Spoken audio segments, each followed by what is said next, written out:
Vikings, let's win the game. This feels like one of those days where everything is pointing in the same direction, and that is exactly the feeling I have right now about the Vikings. There is a draft visit that could be hiding an underrated name, a possible heir to a defensive legend, a trade idea that could raise the offense to another level, veteran free agents still sitting there on the market, and even a former quarterback of ours closing a strange little circle far away from Minnesota. And the more you connect these pieces, the more it feels like something big may be starting to take shape. Before we dive into all of it, go ahead and subscribe to the channel, leave a like, and tell me in the comments which one of these stories hits you the hardest today. Because one thing is reading a headline. Something very different is feeling what these stories really say about where this team is headed. And honestly, once you start connecting the dots, the picture gets even more interesting for this fan base in purple and gold. Let's start with a move that may not look huge at first glance, but I think it is a lot more interesting than people realize. The Vikings are bringing in wide receiver C.J. Daniels for a pre-draft visit, and this is exactly the kind of story that gets overlooked by people who only focus on the biggest names in the class. But I actually love this kind of detail.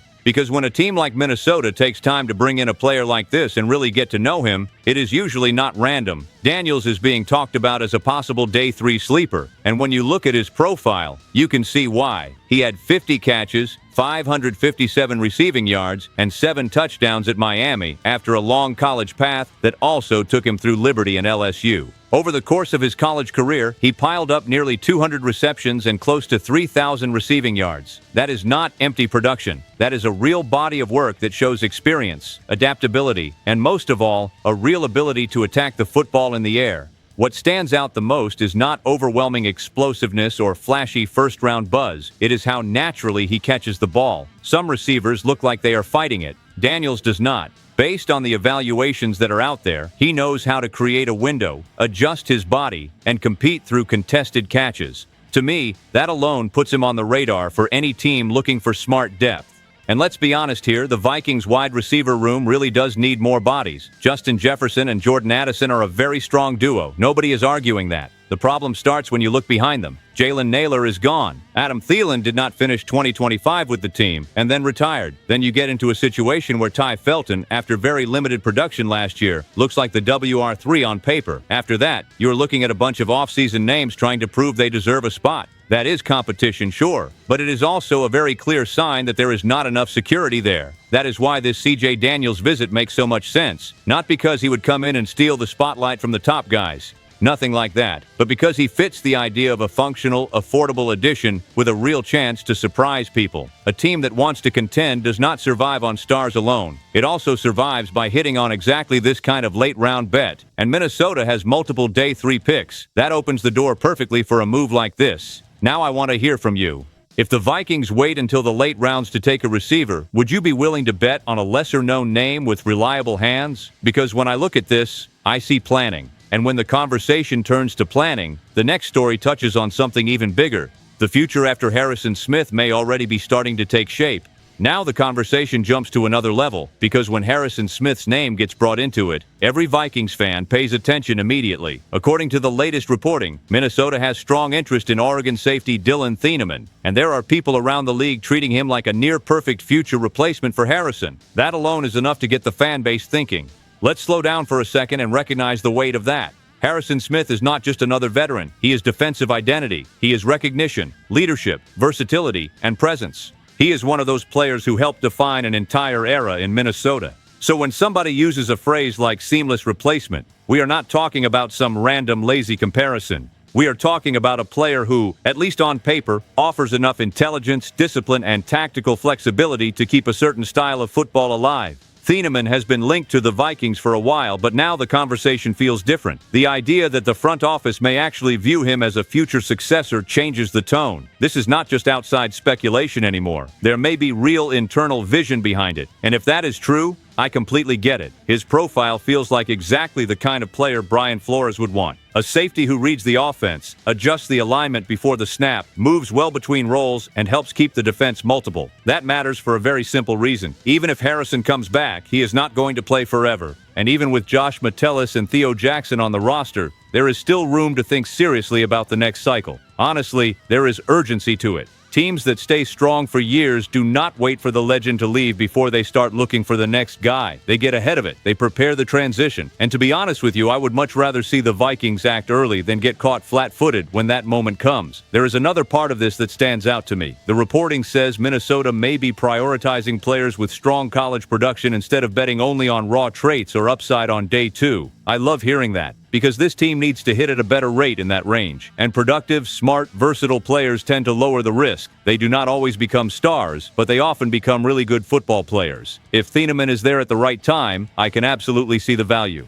He would allow Metellus to stay in that hybrid role that makes him so useful. He could help in the deep part of the field, and he would step into an environment where the football IQ is already high. That feels like too good of a fit to ignore. And if this story already says a lot about the future of the defense, the next one brings a bold idea that could reshape the offense all at once. Now here comes the one that really gets people talking. A trade idea has surfaced that would send Devon and Kane to Minnesota, and I know a lot of people are going to hear that and immediately think it sounds like a fantasy or some wild off-season noise. But when you actually stop and look at the context, it is not crazy to talk about. Not at all. The idea that was floated had the Vikings sending a third-round pick and a fifth-round pick for the Dolphins running back. And the reason this conversation even exists is pretty simple. The Vikings still do not have an RB1 who truly scares people.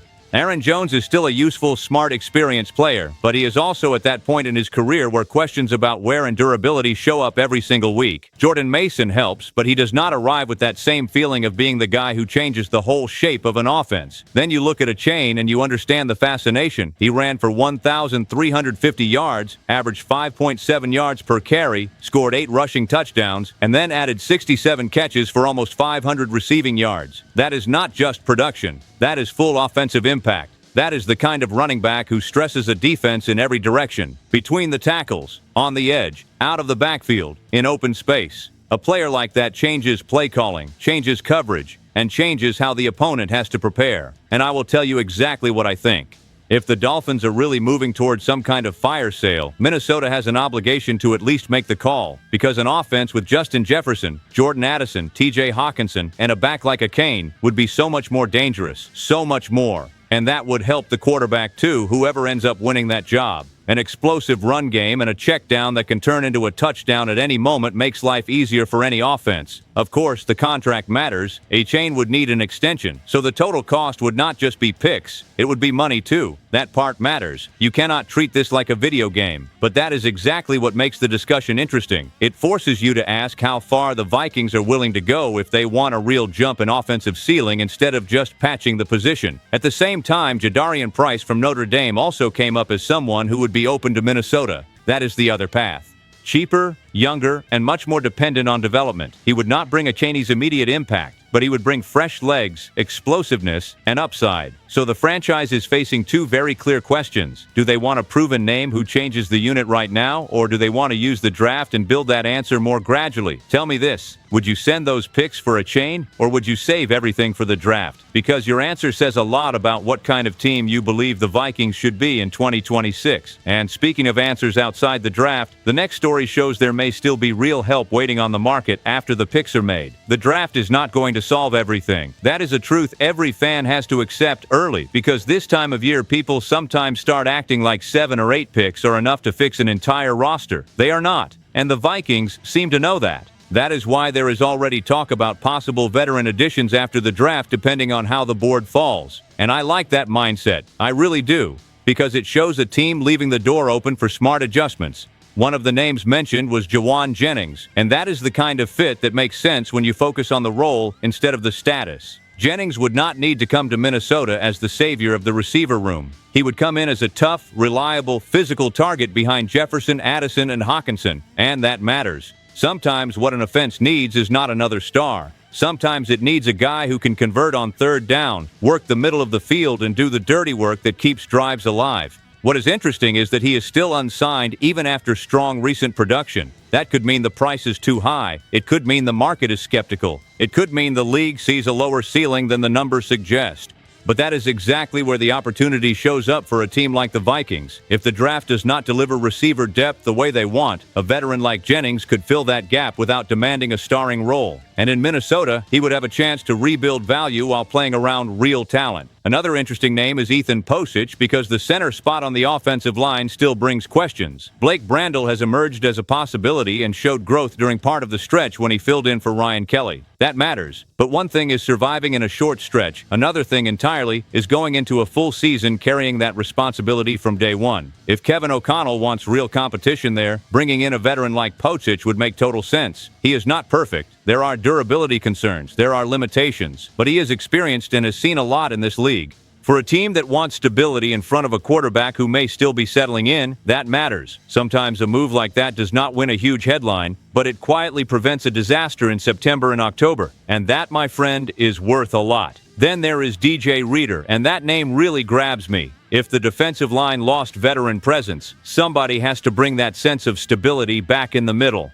Reader is older, sure, there is risk, there may be decline, but there is also a very simple possibility here. If he still has enough left, he adds experience, strength, and maturity to a group that feels too young. And I would argue that this is one of those positions where one veteran can calm the room down in a hurry. So the message is pretty clear. The draft matters a lot, but it does not finish the roster by itself. If the Vikings are aggressive and rational after it, they can still close some important gaps. And while the franchise tries to build the present, the final story today brings back a very familiar face from the past, now living a very different chapter away from Minnesota. To close out the news portion, let's talk about a name that is always going to stir some kind of reaction in Minnesota, Kirk Cousins.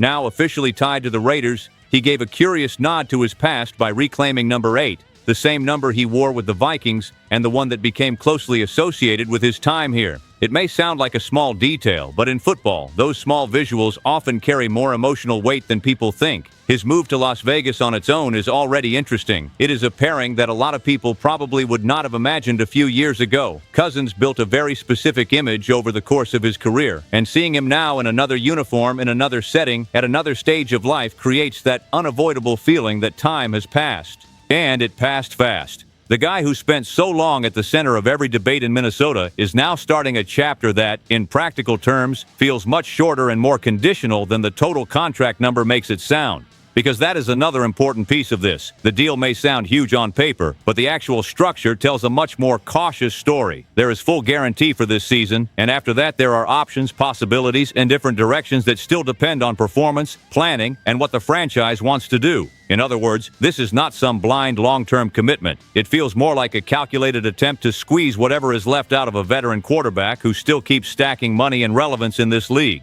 There is also the off-field symbolism. Cousins put his mansion in the Atlanta area up for sale, which basically confirms that this new chapter is real. This is not just a jersey change. It is a life change, a city change, a phase of life change.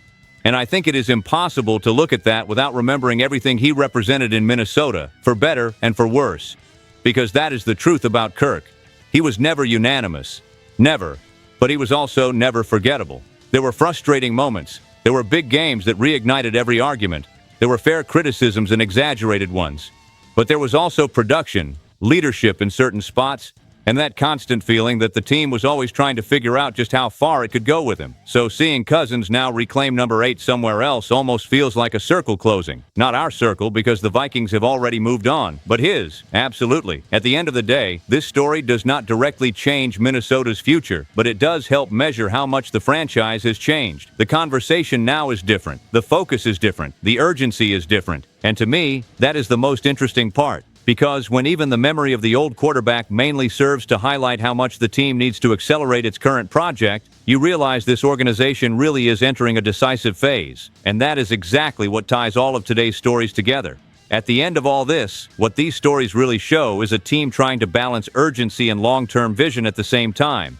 The Vikings are looking at receiving depth, a possible succession plan on defense, aggressive answers for the backfield, and targeted veteran help on the open market. None of it feels random. It feels like a franchise that understands the size of the moment. And I want to hear from you one last time. Which move would change the direction of this season the most? Because the way I see it, Minnesota is not in a phase where it waits anymore. It is in a phase where it has to decide. Stay tuned. SKOL Vikings, let's go.